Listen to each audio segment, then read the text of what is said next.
Sir, Kerala സ്റ്റോറിക്ക് കോടതി തന്നെ പ്രദർശനാനുമതി നൽകി കഴിഞ്ഞു. പക്ഷേ എന്നിട്ടും സിനിമ ബഹിഷ്കരിക്കണം എന്നാണ് ഒരു കൂട്ടരുടെ ആവശ്യം. ആ, കോടതി പ്രദർശനാനുമതി നൽകിയ ഒരു സിനിമ അത് വേണമെങ്കിൽ നമുക്ക് കാണാം. കാണുന്നവരാണ് കയ്യിൽ നിന്ന് പൈസ കൊടുത്തത് കാണേണ്ടത്. ആ രീതിയിൽ നോക്കുമ്പോൾ ഇഷ്ടമുള്ളവർക്ക് കാണാം, വേണ്ടാത്തവർക്ക് കാണാതിരിക്കാം. പക്ഷേ ആ സിനിമയെ കുറിച്ച് വീണ്ടും വീണ്ടും കാണുന്നവർ അത്തരത്തിലുള്ളവരാണ്, അല്ലെങ്കിൽ സിനിമ കാണാൻ ആരും പോകരുത് എന്ന് വാദിക്കുന്ന ഒരു കൂട്ടം ആളുകളുണ്ട്. ഈ വിഷയത്തെ എങ്ങനെ വിലയിരുത്താം? കോടതി പറഞ്ഞ വിധിക്കപ്പുറത്തേക്ക് ഇത്തരത്തിൽ പറയുന്നതിൽ എന്തെങ്കിലും കാര്യമുണ്ടോ? യഥാർത്ഥത്തിൽ കോടതി അനുമതി നൽകിയ സിനിമകൾ കാണുന്നതിൽ എന്താണ് തെറ്റ്? ഇത് ഒറ്റ വാക്കിൽ പറയുകയാണെങ്കിൽ ഗുണ്ടായിസം എന്നേ ഇതിന് പറയാൻ പറ്റുള്ളൂ. കാരണം ഇവിടെ ആർക്കും എന്തും പറയാം, കാണിക്കാം. പക്ഷെ അതിൽ കോടതി ഇടപെട്ടാൽ, കോടതി പറഞ്ഞു കഴിഞ്ഞാൽ അത് അവസാന വാക്കാണ്. അത് അനുസരിക്കാൻ തയ്യാറല്ലെങ്കിൽ പിന്നെ ഈ ഭരണഘടന എന്താണ് ഉദ്ദേശിക്കുന്നത്? ഞാനൊരു കാര്യം ചോദിക്കട്ടെ. ആവിഷ്കാര സ്വാതന്ത്ര്യം ഇവിടെ അനുവദിച്ചിട്ടുള്ളതാണ്. പിന്നെ ആ ആവിഷ്കാര സ്വാതന്ത്ര്യത്തിൽ കടന്നു കയറി വേറെ സെക്ഷൻ എന്നൊക്കെ പറഞ്ഞ് കോടതിയിൽ പോയി വാദിക്കാൻ നോക്കി നാണം കെട്ട് അതൊക്കെ പൊളിഞ്ഞിട്ട് ഇതില് വേറെ എന്തൊക്കെ പറഞ്ഞു. അതായത് ഈ സിനിമയ്ക്ക് കേരള എന്ന പേരിട്ടു. സിനിമയ്ക്ക് ഒരു പേര് കേരള എന്നിട്ടു. ഇതാണ് അവർ വാദിച്ചൊരു സംഭവം. അത് കാരണം ഈ സിനിമ കളിക്കാൻ പാടില്ല, അതിൽ കാണിച്ച ഒന്നും തന്നെ കേരളത്തിൽ ഇല്ലാത്തതാണ്, എന്നിട്ട് കേരളത്തിന്റെ പേരിട്ടു. ഞാനെന്നാ ഒരു കാര്യം ചോദിക്കട്ടെ. ഇവിടെ എത്ര സിനിമകൾക്ക് പല സംസ്ഥാനങ്ങളിലും പേരിട്ടിട്ടുണ്ട്? അന്ന് ആരെങ്കിലും ഇതേമാതിരി കേസ് കൊടുക്കാൻ പോയിട്ടുണ്ടോ? എൻ്റെ ഓർമ്മ ശരിയാണെങ്കിൽ പഞ്ചാബികളെ കളിയാക്കിക്കൊണ്ട് ഒരു പഞ്ചാബി ഹൗസ് ഇവിടെ മലയാളി ഈ പ്രശ്നം ഉണ്ടാക്കിയവർ തന്നെ പിടിച്ചിട്ടുണ്ട് കുറെ മുന്നേ. എന്നാ അന്ന് പഞ്ചാബികൾ ആരെങ്കിലും കേസിന് പോയോ? ആ പഞ്ചാബിന്റെ പേര് മാറ്റണമെന്ന് പറഞ്ഞിട്ട്. അത് ഇവിടെ എന്താ അറിയോ, ഒരു വൺ വേ ട്രാക്കാണ്. അവർ തീരുമാനിക്കുന്നു, അവർ പറഞ്ഞതേ ഇവിടെ പാടൂ, അതിനവർ കൈ കൊട്ടും, അതിനവർ വാദിക്കും. ഇതാണ് ഇവിടെ നടക്കുന്നത്. ഇപ്പോ ആവിഷ്കാര സ്വാതന്ത്ര്യം തന്നെ എടുത്തോളൂ. ഇവിടെ ഹിന്ദു ആചാരങ്ങളെ, ഹിന്ദു ദൈവങ്ങളെ എന്തും പറയാം, എന്തും ചെയ്യാം, എന്തും കാട്ടിക്കൂട്ടാം. അത് ആവിഷ്കാര സ്വാതന്ത്ര്യമാണ്. അത് ഞങ്ങൾ ചെയ്യും, ഭരണഘടന അനുവദനീയമാണ്, ഇതേ ആൾക്കാർ പറയും. എന്നിട്ട് തിരിച്ച് മറ്റേ സമുദായത്തിന്റെ വിഷയം വരുമ്പോൾ ഇവര് നേരെ തിരിച്ചാ പറയാം. എന്തിനാവശ്യമില്ലാതെ വ്രണപ്പെടുത്തുന്ന കാര്യങ്ങളിൽ ഇടപെടുന്നു. ഇതേ വ്യക്തികൾ തിരിച്ചും പറയും. ഇപ്പൊ തന്നെ നമ്മൾ കണ്ടതല്ലേ, കോടതിയുടെ അനുമതി കിട്ടിയിട്ട് തിയേറ്ററുകളിൽ അത് പ്രദർശിപ്പിക്കാൻ തയ്യാറായിട്ട് സിനിമ ടിക്കറ്റ് എടുത്ത് കാണാനിരിക്കുന്നവരെ പോയി അടിച്ചില്ല എന്ന് മാത്രമേ ഉള്ളൂ. ഇനി അടിച്ചോന്നറിയില്ല, ഏതെങ്കിലും സ്ഥലത്ത് അടിച്ചിട്ടുണ്ടാവും, ഒരു തള്ളിയിട്ടൊക്കെ ഉണ്ടാവും. എന്നിട്ട് അവരോട് ഇറങ്ങി പോകാൻ പറയുന്നു.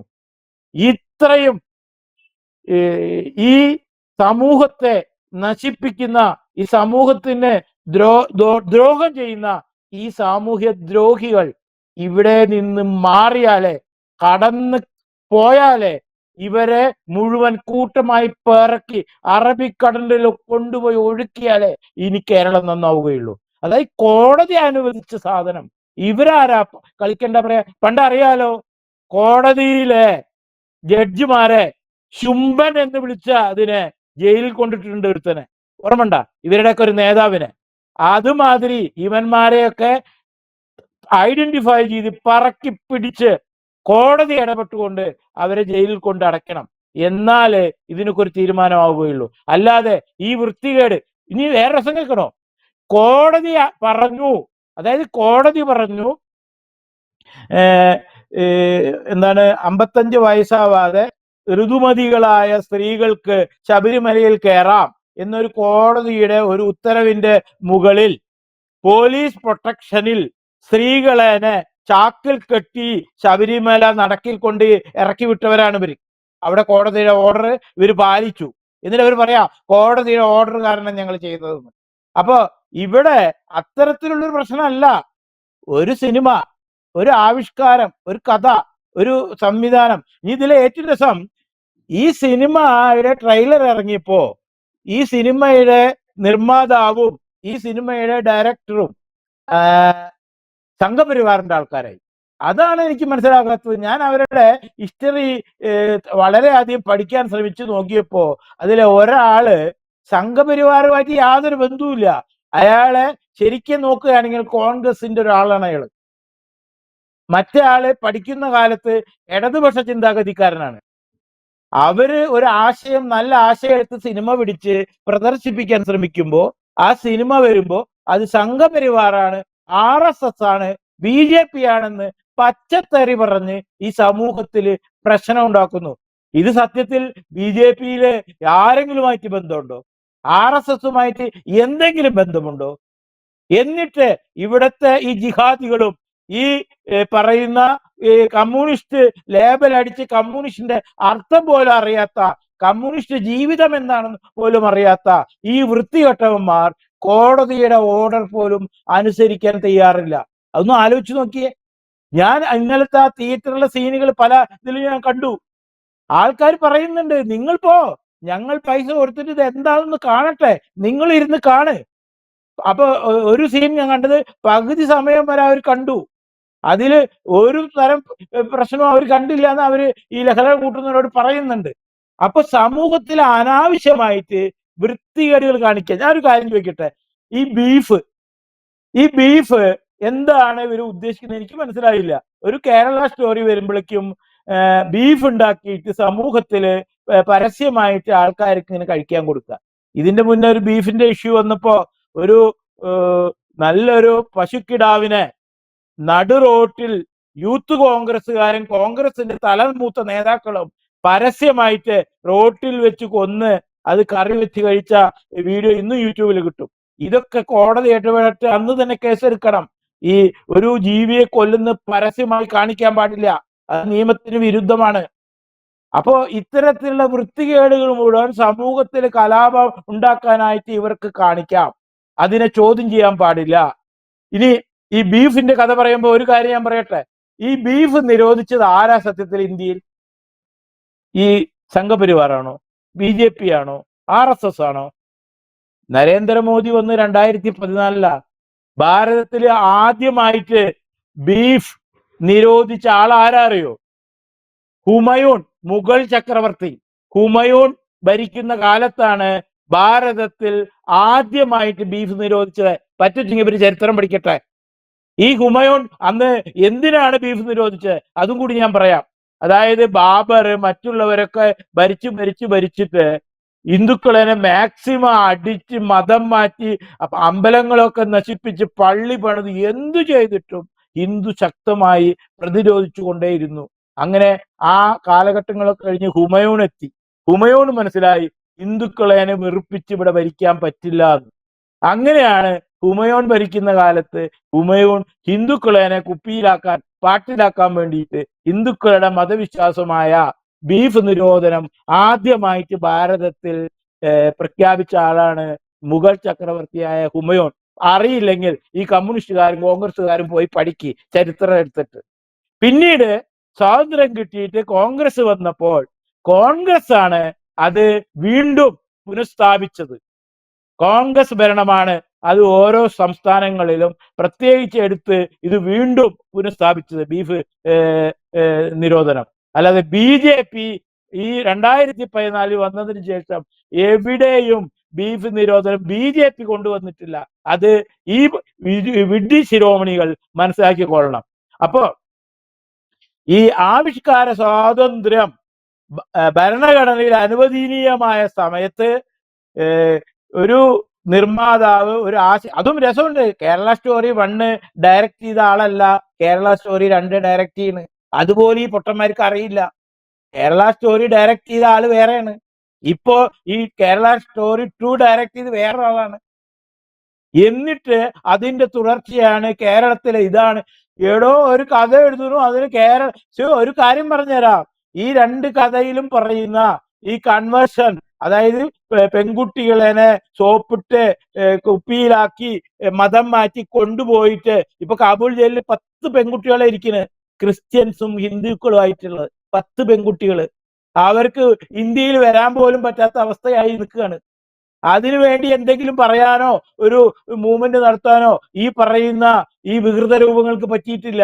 എന്നിട്ട് കോടതി അനുവദിച്ച ഒരു സിനിമ ഇവിടെ കളിക്കാൻ തിയേറ്ററുകൾ തയ്യാറായിട്ട് പ്രദർശനം വെച്ച് ടിക്കറ്റ് വിട്ട് ആൾക്കാർ വന്ന് കയറിയിരിക്കുമ്പോൾ അവിടെ തള്ളിക്കയറി പ്രശ്നം ഉണ്ടാക്കുക. എവിടത്തെ ന്യായമാണ് ഈ കാണുന്നത്? ഇതെന്താ ഇവർ ഉദ്ദേശിക്കുന്നത്? ഇത് എന്ത് രാജ്യമാണിത്? എന്താ കേരള സംസ്ഥാനത്ത് മാത്രമേ ഈ പ്രശ്നമുള്ളൂ? ഈ ഇത്തരം പ്രശ്നങ്ങൾ ഹിന്ദു ദൈവങ്ങളെ കുറ്റം പറയാ, ഹിന്ദു ആചാരങ്ങളെ കുറ്റം പറയാ, ഒരു പ്രശ്നവുമില്ല. ഇപ്പൊ ഏറ്റവും ഈ സതീശന്റെ യാത്ര ശ്രദ്ധിച്ചോ? സതീശൻ എന്തോ ഒരു യാത്ര നടത്തുന്നുണ്ടല്ലോ. കാസർഗോഡ് നിന്ന് ഞാൻ ഈ തൃശ്ശൂർ കടക്കണ വരെയും ഈ വേദിയിൽ തിക്കി തിരക്കിയിരുന്നത് മുസ്ലിം ലീഗിന്റെ ആൾക്കാരാ. ഞാൻ അവിടെയൊക്കെ ഇവരുടെ സംസാരം ശ്രദ്ധിച്ചു. കോൺഗ്രസിലെ മുസ്ലിം നേതാക്കളുടെ സംസാരം ഞാൻ ശ്രദ്ധിച്ചു. അവർക്കൊക്കെ സങ്കടം ഹിന്ദുവിന്റെ അയ്യപ്പ ക്ഷേത്രത്തിൽ നടക്കുന്ന കൊള്ളയും അവിടുത്തെ പ്രശ്നങ്ങളോ. ഇത് കോൺഗ്രസിന്റെ സതീശനോ അല്ലെങ്കിൽ രമേശ് ചെന്നിത്തലയോ ശശി തരൂരോ അല്ലെങ്കിൽ രാമചന്ദ്രൻ അല്ല എന്താണ് അങ്ങനെയുള്ള കോൺഗ്രസിന്റെ ഒരു നേതാവും സുധാകരൻ ഒന്നും പറഞ്ഞില്ല. ഈ ശബരിമലയിലെ പ്രശ്നം മുഴുവൻ സംസാരിക്കുന്നത് മുസ്ലിം ലീഗിന്റെ നേതാക്കളോ അല്ലെങ്കിൽ കോൺഗ്രസിലെ മുസ്ലിം നേതാക്കളോ ആണ്. അവിടെ നടക്കുന്ന കൊള്ള, അവിടുത്തെ എല്ലാ പ്രശ്നങ്ങളും വിളിച്ചു പറയും. എന്തൊരു സങ്കടം അവർക്ക് ശബരിമല ആലോചിച്ചിട്ട്. ഒന്ന് ആലോചിച്ച് നോക്കി. എന്നിട്ട് അവസാനം അവർ തന്നെ പറയും, ഞങ്ങൾക്ക് 10 കൊല്ലം നഷ്ടപ്പെട്ട ഞങ്ങളുടെ അവകാശങ്ങൾ മുഴുവൻ ഞങ്ങൾ ഭരണത്തിൽ വന്ന് ഞങ്ങൾ തന്നെ ഭരണം സ്ഥാപിച്ച് ഞങ്ങൾ തന്നെ അത് എഴുതിയെടുക്കും. ഇതല്ലേ അവർ കാണിക്കാൻ പോകുന്നത്? ഇവിടെ കോടതി അനുവദിച്ചൊരു സംഭവം, ഒരു ആവിഷ്കാര സ്വാതന്ത്ര്യം, ഏതോ കുറച്ച് പേര് ലഹളം ഉണ്ടാക്കും. എന്നാൽ അതിനെതിരെ എന്താ അവർ പ്രതികരിക്കാത്തത്? ഇപ്പൊ അവരുടെ സകല പോസ്റ്ററുകളും സകല സംഭവങ്ങളും വലിച്ചു കീറി കളഞ്ഞില്ലേ? തെറി വിളിച്ചിട്ടല്ലേ അവരുടെ യുവജന കമ്മീഷന്റെ നേതാവ് വനിത അടക്കം കൊല്ലത്തും പല സ്ഥലത്തും പ്രകടനം നടത്തിയത്? എന്തേ ഒരു മുണ്ടാതെ മാളത്തിൽ ഒളിച്ചിരിക്കുന്നു? അപ്പൊ ഇതിനവർക്ക് സംസാരിക്കാൻ പറ്റുന്നില്ല. ഇവിടെ ഒരു ആവിഷ്കാര സ്വാതന്ത്ര്യമാണ്. കോടതി അത് പ്രദർശിപ്പിക്കാൻ പറഞ്ഞതാണ്. അതിന് ഇവിടുത്തെ ഭരണകൂടം പ്രൊട്ടക്ഷൻ കൊടുക്കേണ്ടതാണ്. എന്താണ് അവർ ചെയ്യാത്തത്? ആ ഭരണകൂടം തന്നെയല്ലേ കോടതി പറഞ്ഞ 2 സ്ത്രീകളെ ചാക്കിൽ കെട്ടിയിട്ട് പോലീസ് പ്രൊട്ടക്ഷനിൽ ശബരിമലയിൽ കൊണ്ട് ഇറക്കി വിട്ടത്? അപ്പൊ എന്താ അവർക്ക് ഇതിന് പറ്റാത്തത്? അപ്പോ കേരളം എന്ന് പറഞ്ഞാൽ ഒരു പ്രത്യേക രീതിയിൽ പോയിക്കൊണ്ടിരിക്കുകയാണ്. ജനങ്ങൾ സംഘടിച്ച് ഈ ആവിഷ്കാര സ്വാതന്ത്ര്യം ഇവിടെ അനുവദിച്ച് കിട്ടാൻ വേണ്ടിയിട്ടുള്ള ഓരോ കാര്യങ്ങളും എല്ലാവരും ഒത്തുകൊണ്ട് മുന്നോട്ട് പോകണം. കോടതി നമുക്കൊപ്പമുണ്ട്. അത് മതി. അത് തന്നെയാണ് നമ്മുടെ ഏറ്റവും വലിയ ശക്തി. യെസ്, സാർ സൂചിപ്പിച്ചതുപോലെ കേരള സ്റ്റോറിക്ക് ഉൾപ്പെടെ ഹൈക്കോടതി പ്രദർശനാനുമതി നൽകിയിട്ടും ഇത്തരത്തിൽ അനുമതി ലഭിക്കുന്ന സിനിമകളെ പ്രതിഷേധിക്കുക അല്ലെങ്കിൽ ഇത്തരം സിനിമകളെ ബഹിഷ്കരിക്കുക എന്ന ആഹ്വാനമാണ് CPM ഉൾപ്പെടെ നടത്തുന്നത്. എന്തിനാണ് ഇത്തരത്തിലൊരു ഒരു സമീപനം അവരെടുക്കുന്നതെന്ന് ചോദിച്ചാൽ കേരള സ്റ്റോറിയുടെ മേക്കേഴ്സ് എന്ന് പറയുന്നവർ സംഘപരിവാര ശക്തികളുടെ പിടിയിലാണ് എന്നതാണ് പ്രധാന വാദങ്ങളിലൊന്ന്. ഇത്തരത്തിലാണ് CPM ഉയർത്തുന്ന പ്രതിഷേധവും വ്യക്തമാണ്. Thank you sir.